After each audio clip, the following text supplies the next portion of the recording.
It's a tough thing. It's a hard thing you wouldn't want anybody to ever go through. I learned from watching my grandparents that every little motion, every little thought, every little thing that they do, it matters.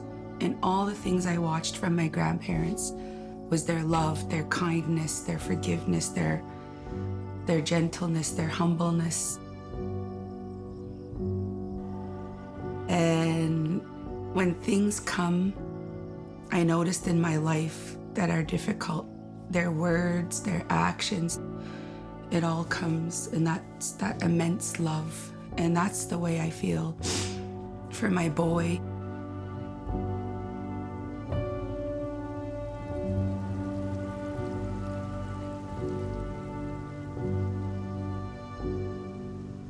Mommy loves you, Mommy's here, and I'll be here all the way.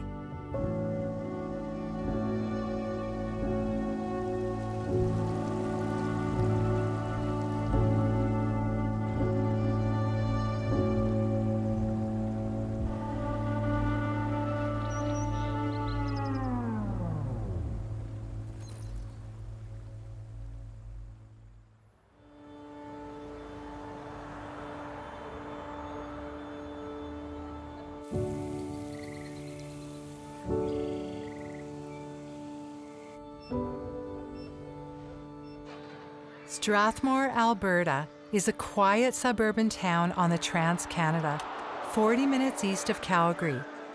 It's famous for its small-town rodeo that started way back in 1911. The rodeo attracts many of its cowboys from the nearby Siksika First Nation, the second largest reserve in Canada. A lot of the First Nations young people have played in sports in town, either on teams with our own residents or they've played against them in tournaments and things.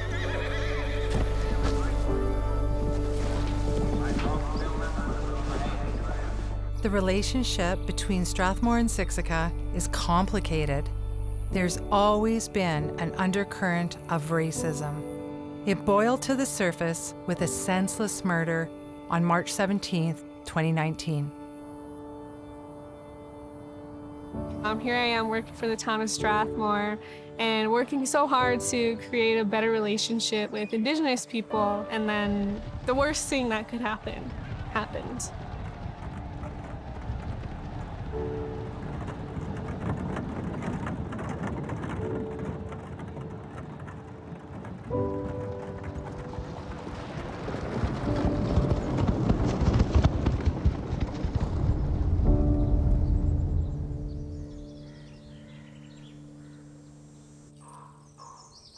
I always put this on before I go. It has his hockey number on the back and this necklace here. My mom beaded this, so I have him with me in a sense, and all the support of all the lives that he touched when I put all these on, and that helps me. So every day before court, I make sure I call my ancestors, my loved ones, to be with me. Because it's a really hard thing to go through and to keep me strong, because we love him and we miss him.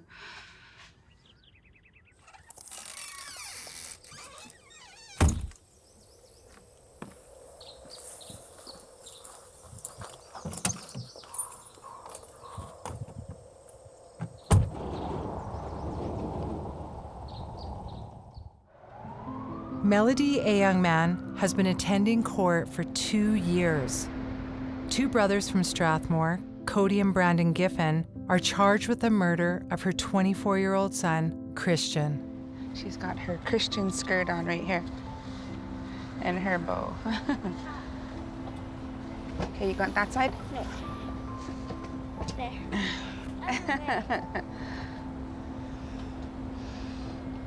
Put it on baby stroller.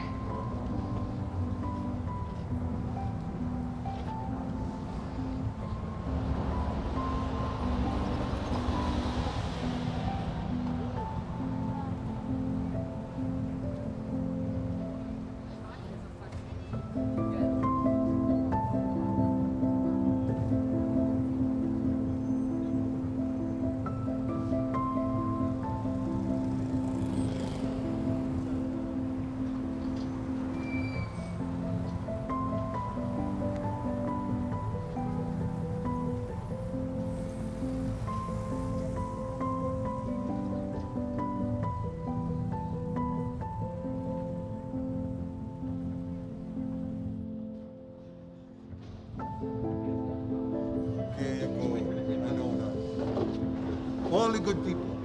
Only good people.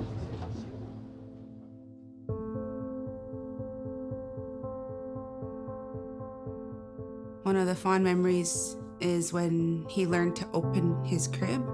He heard this noise and each side, then he would get out. And the first thing he would go after is his hockey stick and his ball. You could hear his little footsteps running up and down the hall. He was a fast learner. I didn't have to teach him much. Like, put his skates on, get him out there. He caught on fast. Since we were little boys, we grew up together. We played hockey together. There's teams that always wanted us together.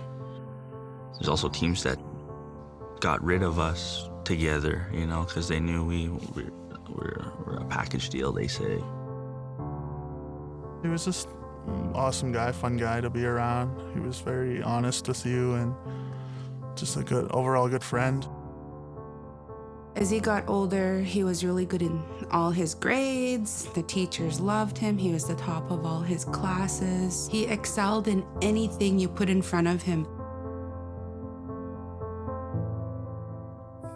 That was the hardest day in my life. Day I still can't believe that he's gone. Right now, it just hurts too much. Everything hurts too much. Like, I can't even drive down the road without breaking down. Every morning I get up and I'm reminded he's not coming back.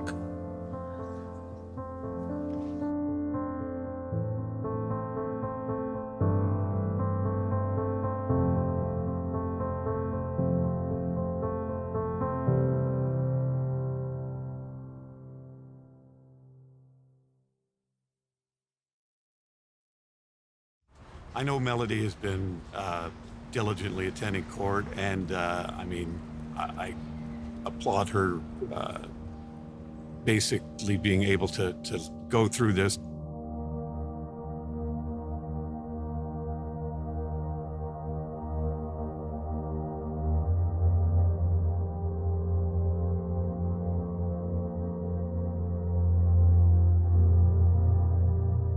The number of members of Siksika First Nation that have attended this case throughout has been phenomenal.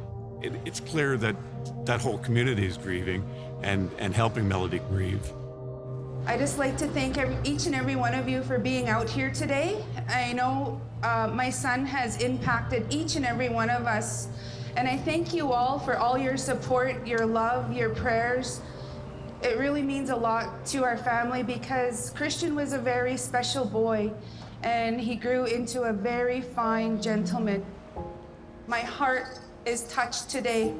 Let's continue to move forward in a good way. We're not about violence. We're good people. We're kind. We're loving. We're here for him because we love him and we miss him.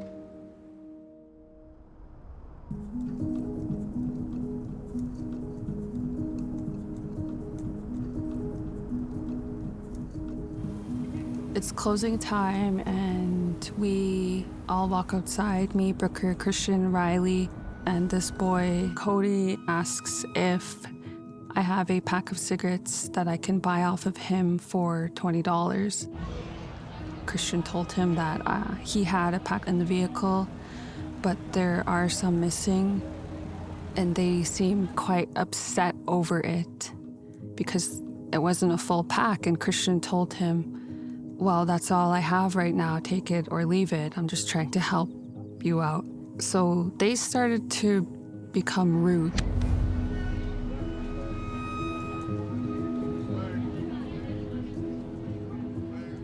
Brooker, Kristian, and Ryley got into a fist fight, but no one was seriously injured. I was fighting one, Kristian was fighting someone else, and Brooker was fighting another dude. But there was 5 of them that tried to step up to us. It was a quick fight, quick fist fight.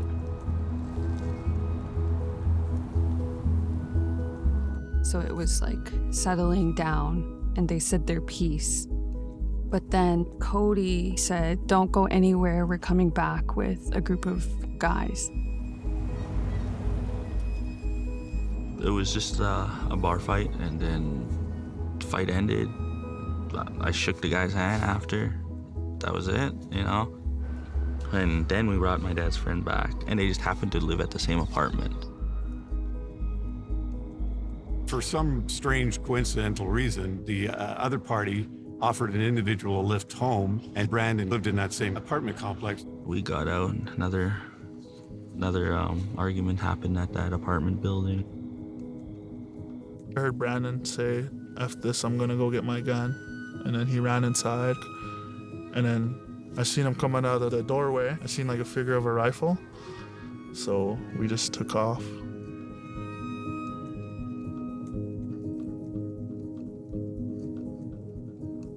As I was backing out, Cody is right outside of my window, and he told me, go back to the fucking reserve, you fucking dirty Indians. And as he was saying that, his brother was behind him with that gun, still pointing at us. Yeah, they followed us. We were going pretty quick, and they're pretty much tailgating us the whole way.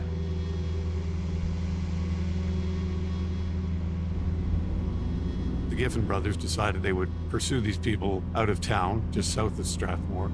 And at that point, Cody Giffen pulled over his vehicle. His brother Brandon got out and fired once towards the pickup truck. And then that's when we heard the big bang on the back of the truck. Yeah. And then that's when he heard his grunt.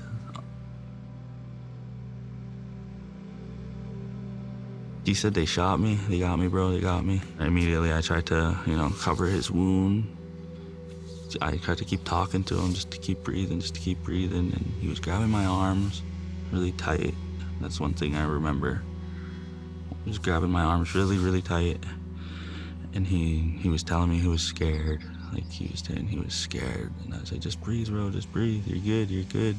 You're gonna be okay. You're gonna be okay." And of course, we didn't go back into town because, they just shot at us, and we couldn't go back to the hospital as much as we really wanted to. And we just kept driving because, we thought they were hunting us down.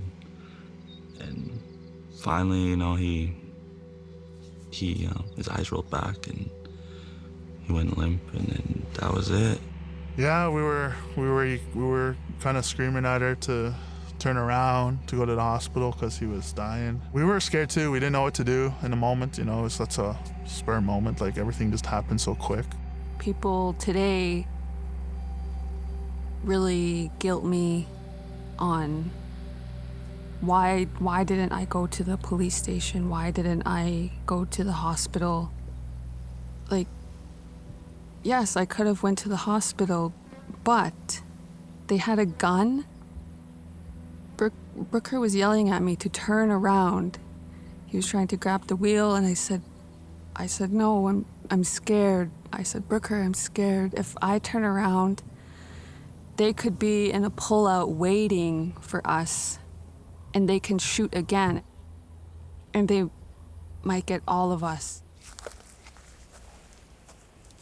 It's not your fault. Don't let anybody ever make you feel like it's your fault. It was traumatizing. I still think of it today.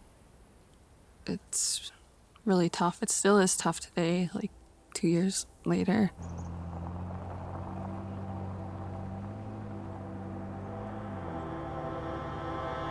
That morning, Melodie was taking her daughter out for breakfast when she got a call from the RCMP. As we're coming down the highway, the normal route we take to Strathmore was closed off. You can see police down that road. I got a call from the RCMP. They asked where I was, and I said, "Why? Can we come see you?" "Why? Why do you want to come see me?" "Something's wrong." "What's wrong?"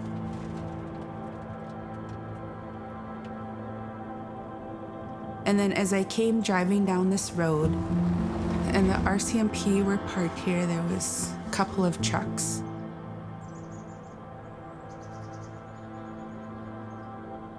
I said, okay, I'm here. You wanted to see me? Do you have a son named Kristian? And I was like, what? Kristian? What do you mean? What's going on? I said, yes, Kristian's my son, Kristian Ayoungman.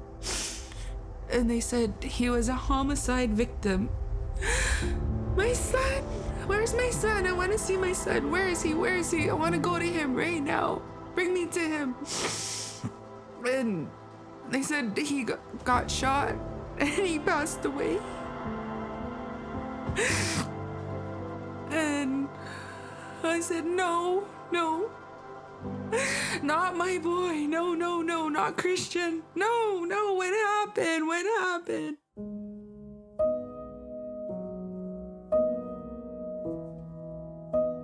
I said, there's an investigation going on. We're getting to the bottom of everything. I said, where is he? I want to go to him. And they said, you can't go to him right now. I said, I want to go to my son right now. Is he still on that road? I remember holding the side of my sister's truck. And I remember dropping. And I remember somebody kept trying to lift me up.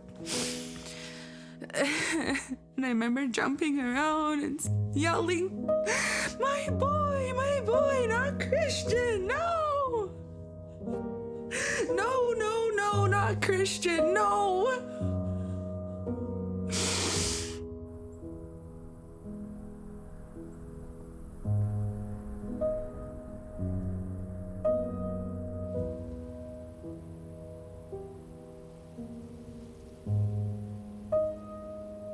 When I was in that moment of shock is where I was asking them, who did this?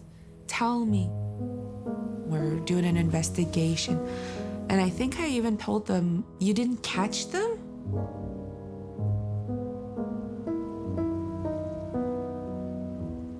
And then Brooker arrived and they brought him to me and he had on Kristian's.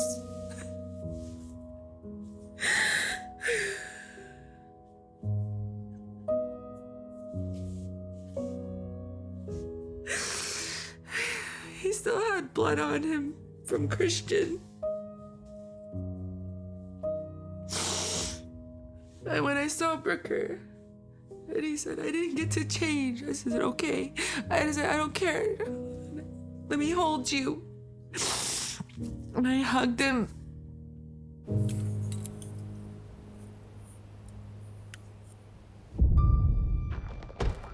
The RCMP had no answers for Melodie.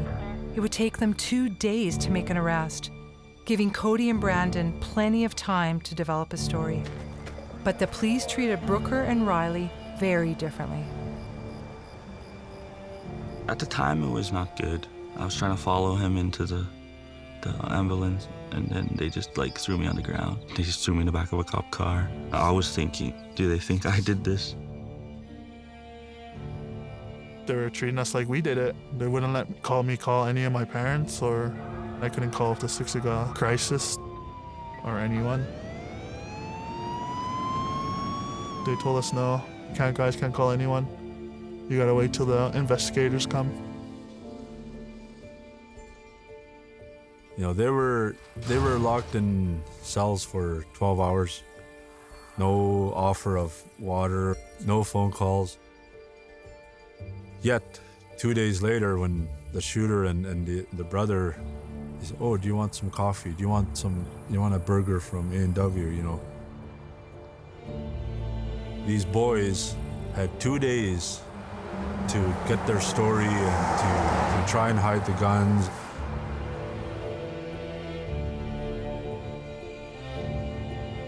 The Crown, after analyzing their case, decided that Cody's involvement couldn't be proven beyond being the driver and a participant. They took a plea to manslaughter for Cody, and he was sentenced to the mandatory minimum of 4 years imprisonment.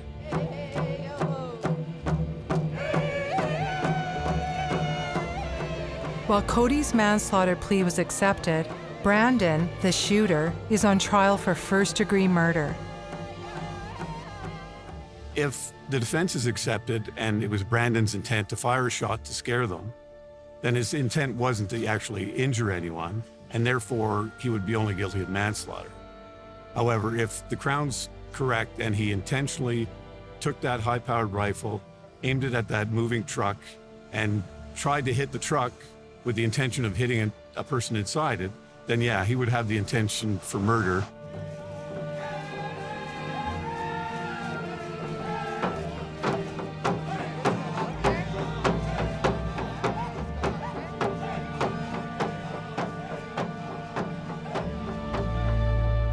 There was a fight in the bar.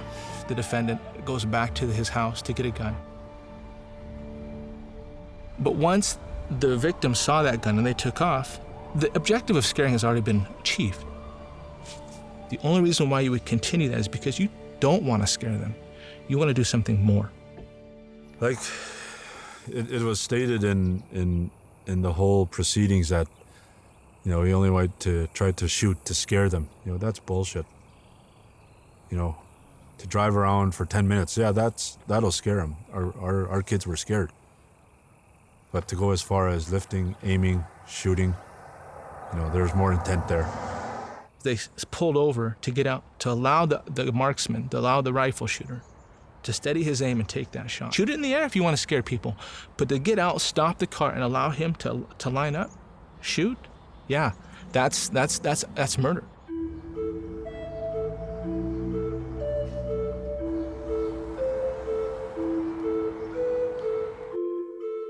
The defense called a firearms expert who test-fired the gun. Now, at that time, the scope was off, and according to these marksmen, you couldn't use the scope of that firearm to accurately hit a target. The Crown argued that we don't know what the condition of the scope was at the time the gun was fired. It could have been in perfect shape. Brandon had 2 days to hand in the rifle. Then police stored it in lockup for 2 years, handled and rehandled. They all saying they saw him bring it up with his scope, tilt the head, and pull the trigger. That's not a fluke. And for somebody who claims to be an avid hunter, there is no fluke. For a hunter, you aim to kill.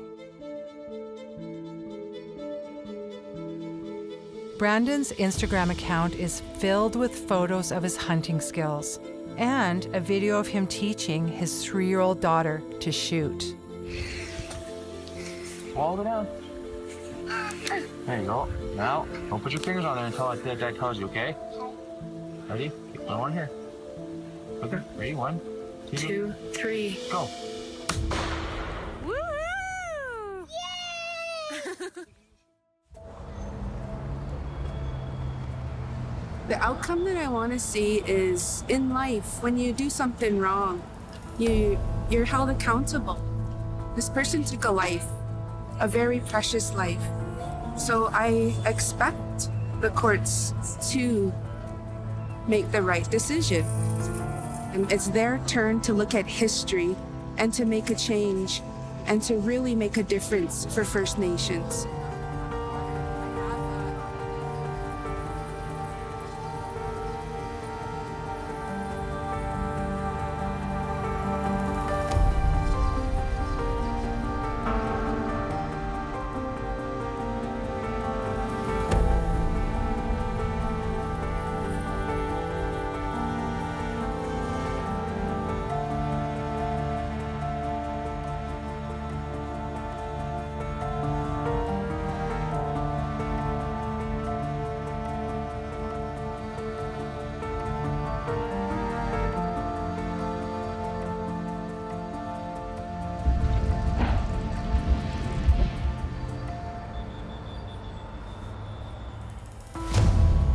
The Giffen family broke into cheers when Justice Robert Hall read the verdict of manslaughter, not murder. He said, "I cannot conclude beyond a reasonable doubt that the accused subjectively knew it was likely that death would result from firing the rifle. Aiming and shooting the rifle was a shameful and reckless decision by the accused, but I cannot say the accused knew that death was a likely consequence of him doing so."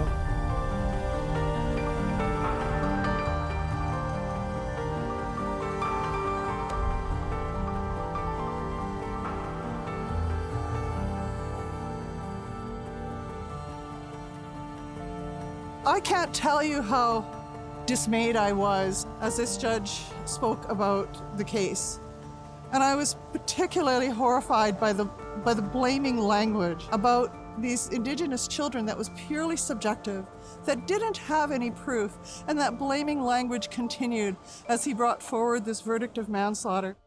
Justice Hall criticized Kristian and his friends for driving to Brandon's apartment after the bar, suggesting they were looking for another fight. He was blaming the victims, and as an Indigenous man having grown up here in Alberta, that's nothing new. We have to be perfect victims, and even then, if we are, quote-unquote, the perfect victim, that sympathy is always tainted by some type of racial overtones. And so I really felt like that's what the judge was doing. He was looking for ways to justify the killing of this young man. Canada has a history of just wiping these murders under the rug. Their statement was it was over a pack of cigarettes. Our kids said there was racial comments. Yet they put that aside and they said, oh no, it's over a pack of cigarettes. It was a modern day lynching is what it was. I just can't help but wonder, what if the roles were reversed? What if this was an Indigenous man behind the gun? And this was a non-Native child or youth or however, a non-Native victim at the receiving end?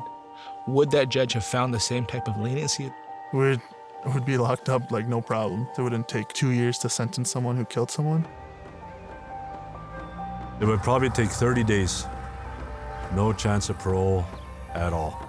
That person would be front page on every newspaper, and not one picture of these boys was ever out there. She turned to me and she gave me a hug and she said, let's dance. And so here was this woman in the shadow of the tragedy of this summary conviction saying, let's go to the light. And she danced with the healing dance of the jingle dress.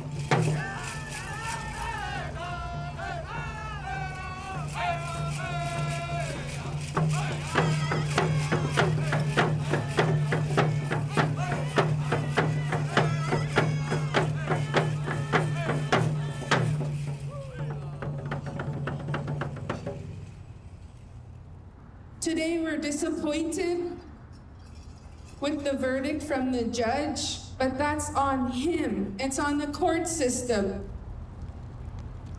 It's not on me.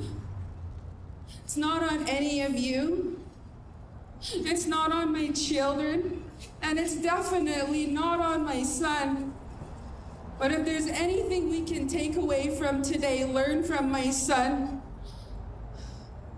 we're gonna walk away humbly, loving, kind, caring. We don't have to turn around and start being angry. That's a waste of energy. I'd much rather have love and joy in my life.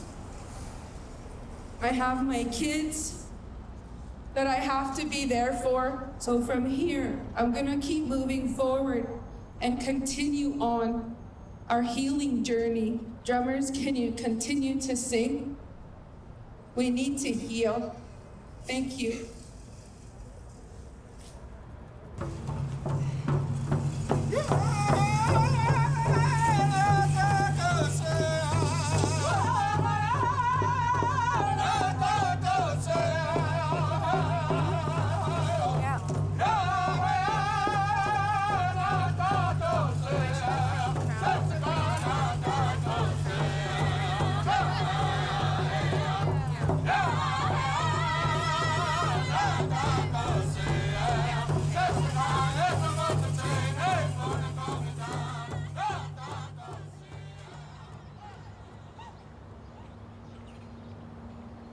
The first book that was read to me in grade 1 was How Christopher Columbus Discovered North America.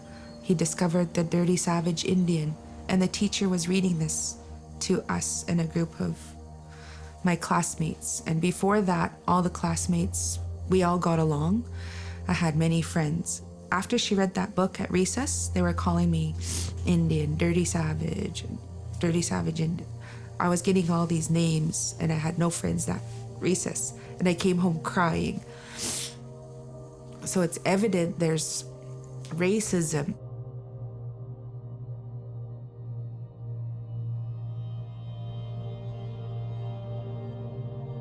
When this happened, my first response was Strathmore and Siksika need to work together. You have to put something in place where you learn about each other. There is a quote that I felt really resonated with me. Although we are in different boats, you in your boat and we in our canoe, we share the same river of life. When we dance for healing, for those who can't. This is National Indigenous Peoples Day, and this is a time that have been very painful for our First Nations friends and neighbors. Mayor Pat Fule has been really awesome in working with Siksika. We have a memorial rock and plaque going in to honor Kristian Ayoungman, who was not just a First Nations student from Siksika, he was a mentor and role model for younger First Nations people. We need to unite. We need to work together. You cannot do it alone, because when you work alone, you're not going to make an impact on races. But if you work as a community, you work as a tribe, you're going to make a difference. And it started, sadly, with a terrible event of Kristian's murder, but it's helped bring our communities closer together. We've set up a lot of initiative groups, subcommittees that are working on areas such as how to improve the things for First Nations people in Strathmore and our residents in areas like education, housing, economy, employment, the health system. So we've gone beyond the words now. We're actually starting to implement actions.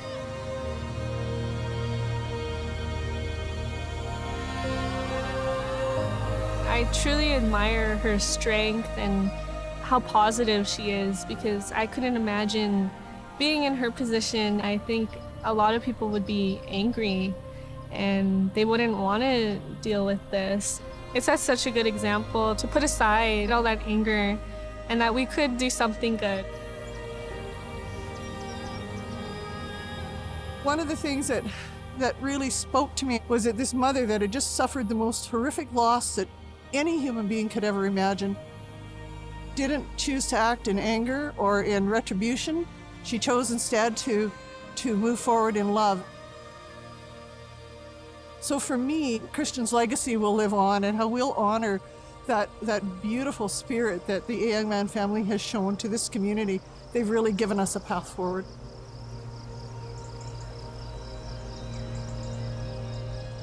The last time I seen Kristian, I went to the gas station to pick up my lunch.